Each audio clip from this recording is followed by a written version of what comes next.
Hi, English students. I'd like us to focus on the literary analysis essay, and this is the essay that you're going to write your opinions about Edgar Allan Poe's The Cask of Amontillado. And so that's the short story that we're going to cover for this, and that is the only short story you can write about. I've had some students get a little confused and try to write about other short stories or maybe some plays or something they've read before, but for this class, just focus on Edgar Allan Poe's The Cask of Amontillado. That short story link is in last week's content folder, so if you didn't get a chance to read it yet, just go ahead and go back to last week and click the link and then read the short story. It should only take about 10 or 15 minutes to read over. So, with the literary analysis essay, this type of essay analyzes a literary work by picking an aspect, so that could be a theme, tone, character, symbolism, etc., and illustrating an argument for the reader using textual evidence, so that could be dialogue and or a description that the author has. So dialogue is just words that the characters speak to one another, so that could work as evidence, or the description the author has. The writer should assume that the reader has read the work. So I'm going to read that again because most students want to summarize too much. The writer should assume that the reader has already read the work, so you don't have to summarize the events of the short story. You focus in on what your argument is or what points you want to focus on, not the whole idea of the story. The writer will prove a point without too much plot summary. If a part of the plot is summarized, it is to make a point for the overall argument. So if you find yourself summarizing a section of the story, it needs to be to prove your point, not just to have a whole lot of summary, because it'll feel like filler, honestly. The rough draft is going to be due Wednesday, July 7th by midnight in discussions, and it'll count as your daily grade and attendance for that week.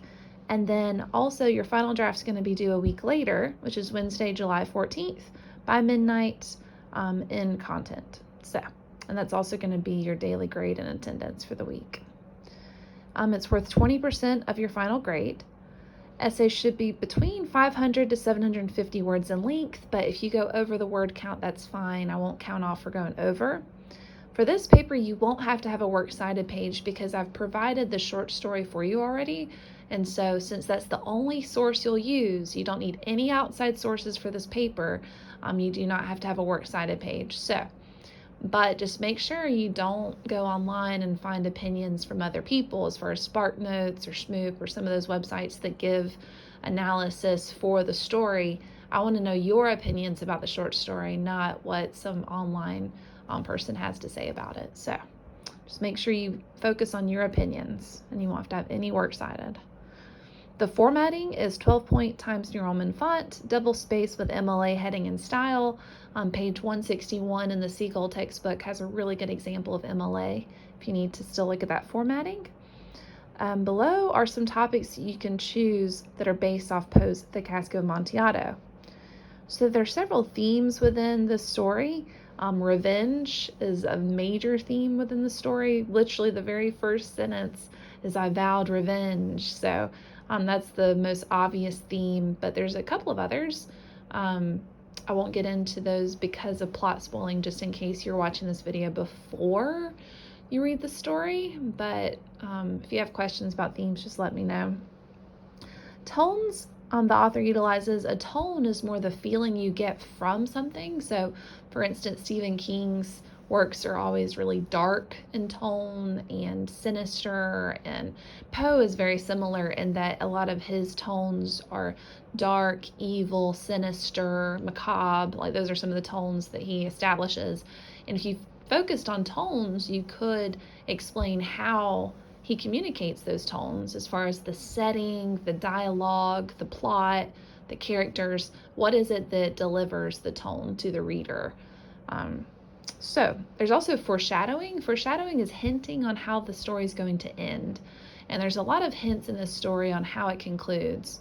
And I'm sure after you've read the ending, you'll be able to see some of the hints that Poe gave us along the way. But you could focus on the specific hints that you picked up on and how that foreshadows the conclusion. The protagonist is the hero and the antagonist is the villain, but there's only two characters in the story. And different students have different opinions based off their own perspectives on which character is the villain and which character is the victim. So I'll leave that up to you on how you interpret that.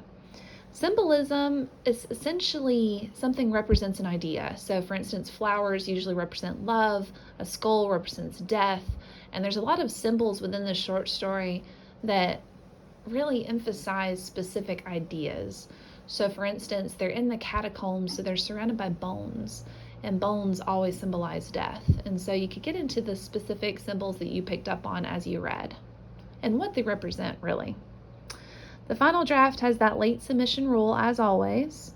All your final drafts are going to be graded using the same grading rubric that I've used for the other papers, and they're going to be scanned with anti-plagiarism software. So as long as you don't go online and find any outside sources, you should be good to go on the plagiarism aspect.